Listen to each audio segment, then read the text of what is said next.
The boy nobody wanted to keep, Larry Ellison, was unwanted before he was ambitious. Born to a teenage mother who couldn't raise him, he was handed off like a problem no one had time to solve. Adopted by relatives who gave him food and shelter, but never warmth, never praise, never belief. He grew up learning one lesson early. Love is conditional, control is not. There were no bedtime stories about dreams. There were rules, silence, expectations without affection. So Larry learned to rely on one thing only, his own mind. He wasn't poor in intelligence. He was starving for validation. School didn't fix that. Authority didn't impress him. Teachers didn't inspire him. He questioned everything, and people hated him for it. He dropped out of college. Not once, twice. Not because he was stupid, because he refused to submit. To Larry, obedience felt like erasure. Jobs didn't last. Bosses didn't trust him. Co-workers thought he was arrogant, difficult, unmanageable. And they were right. Larry Ellison didn't want to fit in. He wanted to win arguments with reality. Rejection followed him everywhere. Not loud rejection, quiet dismissal. You're smart, but not practical. You're talented, but unreliable. You're difficult.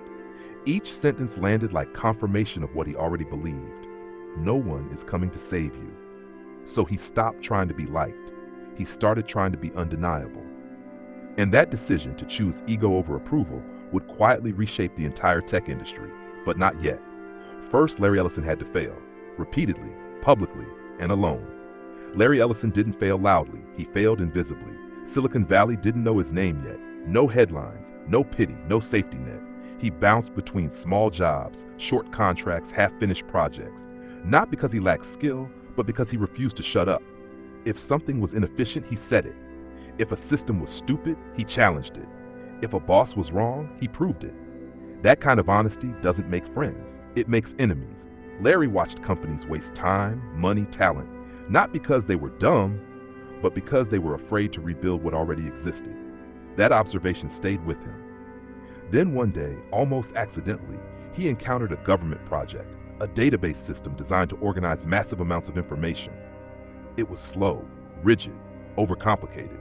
But Larry didn't see a problem. He saw an opening, not a product yet, not a company, just a thought that wouldn't let go. What if data didn't have to obey people? What if people obeyed the data? He wasn't rich, he wasn't trusted, he wasn't connected, but he had something more dangerous, an idea that offended the status quo. So he did what rejected people often do best. He worked in isolation, no grand vision speeches, no motivational posters, just obsession. Long nights, endless rewrites, arguments with imaginary critics in his head. This wasn't about money, not yet. This was about proving something deeper, that the orphan nobody believed in could build something nobody could ignore. But the world doesn't reward ideas immediately.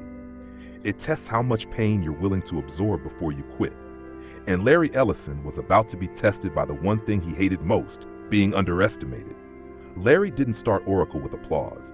He started it with doubt, from everyone, including his own team. The first versions barely worked. They crashed. They broke under pressure. They embarrassed him in front of clients who already didn't trust him.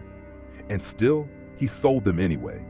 Not because he was dishonest, but because he understood something early. Perfection is a luxury for people who don't need momentum. Larry needed momentum. So he promised what others were too scared to promise, a database that could scale, adapt, grow with the customer instead of forcing the customer to adapt to it. Big talk for a nobody. Bigger risk for a product that wasn't ready. Customers complained. Engineers argued. Partners quit. Larry didn't soften. He sharpened. He pushed people hard. Too hard, some said. He demanded excellence before the world agreed he deserved it. That made him unpopular. But popularity was never his goal. He watched competitors move slowly, protecting reputations, avoiding bold claims. Larry did the opposite. He attacked. He compared. He named rivals publicly and told customers why they were wrong. Silicon Valley wasn't used to that tone. They called him arrogant, aggressive, impossible to work with. Larry didn't deny it, because beneath all that sharpness was a simple fear he never spoke out loud. If he slowed down, the world would forget him again. Oracle began to win contracts not because everyone loved it, but because it worked better, faster, cheaper than systems built by companies too comfortable to evolve. Each win made Larry bolder. Each loss made him colder. Success didn't soften the orphan, it armored him. And slowly, quietly, the industry realized something unsettling. This wasn't a scrappy startup anymore. This was a force that wouldn't ask permission. But power always comes with a cost. And Larry Ellison was about to learn that winning the market often means losing people. When Oracle crossed from survival into dominance, Larry Ellison didn't celebrate the way people expect winners to celebrate. He didn't slow down. He didn't become grateful. He didn't suddenly turn gentle. He became more exact. Money didn't heal the orphan inside him. It amplified him. Larry had learned early that stability was an illusion. People leave, systems fail, certainty evaporates. So once he had power, he used it to remove uncertainty wherever he could. He centralized control. He trusted data more than people. He believed loyalty was temporary, but leverage was permanent. Executives came and went. Partnerships formed and burned. Competitors were acquired, crushed, or cornered until surrender made more sense than resistance. Oracle didn't just sell databases anymore. It locked companies in, contractually, technically, psychologically. Critics called it ruthless. Larry called it disciplined. Because from his perspective, softness how you lose everything. He watched founders hand over control to boards and get pushed out of their own companies. He watched CEOs chase approval and drown in compromise. Larry refused that path. He stayed CEO longer than almost anyone in tech history. Not because he was irreplaceable, but because he refused to be replaced. That refusal shaped his reputation. He became known as difficult, unyielding, brilliant, and exhausting. People who worked close to him learned fast. This was not a company built around comfort. This was a company built around endurance. At the same time, Larry's personal life grew louder, yachts the size of buildings, homes that looked like statements, a private island. To outsiders, it looked like excess. To Larry, it was proof. Proof that the kid nobody wanted had built something the world couldn't ignore. But even surrounded by luxury, he kept the same edge, because deep down, he didn't trust success to stay. He trusted only pressure, and pressure was about to rise again, because technology doesn't care how long you've ruled. It replaces kings without apology. And the cloud was coming. The cloud didn't arrive like a storm. It arrived quietly, politely, disguised as convenience. Smaller companies loved it first. No servers to buy, no rooms to cool, no hardware to maintain. Just log in, just scale, just pay as you go. Larry Ellison didn't like it. Not because he didn't understand it, but because it threatened the very thing Oracle was built on: control. Oracle's strength had always been ownership. You owned the database. You depended on it. You paid to upgrade it. You stayed. The cloud flipped that logic. Suddenly, customers could leave. Suddenly, switching costs dropped. Suddenly, loyalty weakened. Amazon moved fast. Microsoft adapted quickly. Google circled patiently. And for the first time in decades, Oracle wasn't the obvious future. Larry's response wasn't panic. It was denial at first. Publicly, he mocked the cloud, called it marketing nonsense, dismissed competitors as confused. People laughed. Analysts wrote him off. Headlines declared Oracle old. But Larry had survived being underestimated before. Behind closed doors, he recalculated. He knew one truth better than most. Technology doesn't reward pride, it rewards adaptation. So Oracle pivoted, not gently, not gracefully, but forcefully. They built their own cloud. They bought companies that already knew how to operate inside it. They rewrote contracts. They retrained armies of engineers. It was expensive, messy, painful. Revenue slowed. Stock stagnated. Critics got louder. Larry didn't apologize. He had learned long ago that explaining yourself is a form of weakness when the only language that matters is results. Then slowly, quietly, things shifted. The cloud business stabilized. Enterprise clients stayed. Governments signed on. Mission-critical systems migrated. Oracle didn't become the loudest cloud company. It became the one nobody could afford to lose. And that was Larry's specialty. Not being loved, being necessary. At the same time, Larry stepped back. Not away, just sideways. He gave up the CEO title, but not influence. Power doesn't disappear when you understand how to hold it loosely. He watched from above, advised, intervened when needed. Because letting go wasn't about surrender, it was about timing. The orphan who once had nothing now chose when to speak and when to let silence do the work. And silence, when backed by leverage, is louder than any speech. When people talk about Larry Ellison, they usually talk about money, or yachts, or lawsuits, or arrogance.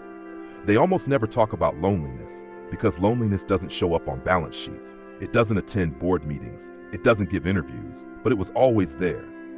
Larry never belonged anywhere for long. Not to his biological family. They were gone before memory formed. Not fully to the adoptive one. Love existed, warmth didn't. Not to academia, he dropped out twice. Not to Silicon Valley culture, he didn't share their softness, their humility rituals, their polite lies. He learned early that belonging was conditional, so he stopped asking for it.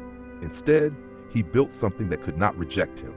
A company, a system, an empire. Oracle didn't just give him wealth, it gave him permanence. People had to deal with him, had to listen, had to negotiate. Not because they liked him, because they needed him. That need replaced affection. And for Larry, that was safer. As the years passed, his circle narrowed. Fewer advisors, fewer equals, more distance. Not because he despised people, but because proximity invites disappointment. He trusted structures more than humans, contracts more than promises, databases more than memories. That mindset made Oracle ruthless. It also made it resilient. While other founders chased admiration, Larry chased inevitability. When trends came and went, Oracle stayed. When executives burned out, Oracle endured. When competitors rose fast and fell faster, Oracle outlasted them. Because Larry didn't build for excitement, he built for survival. And survival, when sustained long enough, starts to look like dominance. By the time people noticed Oracle wasn't flashy anymore, it was already embedded too deeply to remove. Banks, governments, telecoms, defense systems. You don't uninstall those casually. Larry had achieved the thing he always wanted but never said out loud, to be untouchable. Not admired, not forgiven, not loved, untouchable. And yet, there's a quiet irony in that. The boy who was given away spent his life making sure nothing he built could ever be abandoned. By the time Larry Ellison crossed into the ranks of the ultra-wealthy, people expected him to mellow. Most founders do. They start sharp, abrasive, hungry. Then success sands down the edges. They become reflective, philanthropic, careful with words. Larry didn't. If anything, he hardened. Not because he was angry, but because softness had never protected him. He watched other leaders apologize publicly, only to be eaten alive anyway. He watched humility become a performance, a costume worn until power shifted. Larry refused the costume. He spoke bluntly. He mocked competitors. He dismissed critics. He sued aggressively and smiled while doing it. People called it ego. But ego implies insecurity. Larry's behavior came from certainty. He knew exactly who he was. A builder who trusted logic over emotion, leverage over likability, results over reputation. He didn't believe the world rewarded kindness. He believed it rewarded control. And control once gained must be defended constantly. So he defended it. He fought SAP, he fought IBM, he fought Microsoft. He fought analysts, journalists, regulators, not to win headlines, to signal permanence. Oracle was not a startup. It was not a movement. It was not a family. It was infrastructure. And infrastructure does not beg for approval. As cloud computing rose, critics said Oracle was too slow, too old, too rigid. Larry listened, then did what he always did. He waited. While others rushed, Oracle acquired, integrated, absorbed. When the cloud finally matured, Oracle stepped in with scale, contracts, and lock-in. Not pretty, effective. The same pattern repeated in Larry's personal life. He didn't chase public affection. He chased mastery, sailing, aviation, health tech, real estate. He learned obsessively, privately, then executed decisively. Because learning had always been his refuge. Not classrooms, not mentors. Self-directed, solitary understanding. The boy who dropped out of college became a man who never stopped studying. And yet, for all the control, there was something he never fully solved. Connection. Not networking. Not alliances. Real connection. The kind that doesn't depend on usefulness. Larry had colleagues, partners, subordinates, but very few witnesses. People who knew him before success and stayed after. That kind of bond requires vulnerability. And vulnerability to Larry still looked like risk. There is a quiet price paid by people who survive alone. It doesn't arrive as tragedy. It doesn't announce itself as pain. It shows up as distance. Larry Ellison learned early that attachment was temporary. His biological mother gave him away. His adoptive parents loved him but never fully understood him. School rejected him. Institutions failed to hold him. So he built a worldview where dependence felt dangerous. When you don't expect rescue, you stop asking for it. That mindset creates giants. It also creates walls. As Oracle grew into a global force, Larry's influence became undeniable. Presidents sought his counsel, CEOs competed for proximity, governments relied on his systems. Yet the circle around him remained small. Not because he was unlikable, because he was uninterested in being needed emotionally. He respected competence, he tolerated loyalty, he dismissed sentiment. To many, this looked cold. To Larry, it was clarity. Emotion complicates execution, attachment blurs judgment, distance preserves power. That philosophy worked in business, but life is not a balance sheet. As the years passed, the winds stacked higher, the yachts grew larger, the houses more isolated, and still, something remained unresolved, not regret. Larry does not regret, but awareness. He understood intellectually that success without shared memory is strangely quiet. You can own islands and still have no one who remembers the version of you that was scared. The boy who dropped out, the man who bet everything on code no one believed in. That boy never fully left. He simply learned to armor himself. So Larry Ellison never softened. He refined. He turned vulnerability into discipline, loneliness into autonomy, fear into precision. And Oracle stands today not as a feel-good story, but as a monument to what relentless self-reliance can build. This is not a lesson about warmth or kindness or redemption. It is a lesson about identity, about what happens when a person decides very early that the world will not save them. They either disappear or they become impossible to erase. Larry Ellison chose the second path, and the cost of that choice is written not in money, but in silence. End of EP 34. If you want another life dissected this way, just say the word.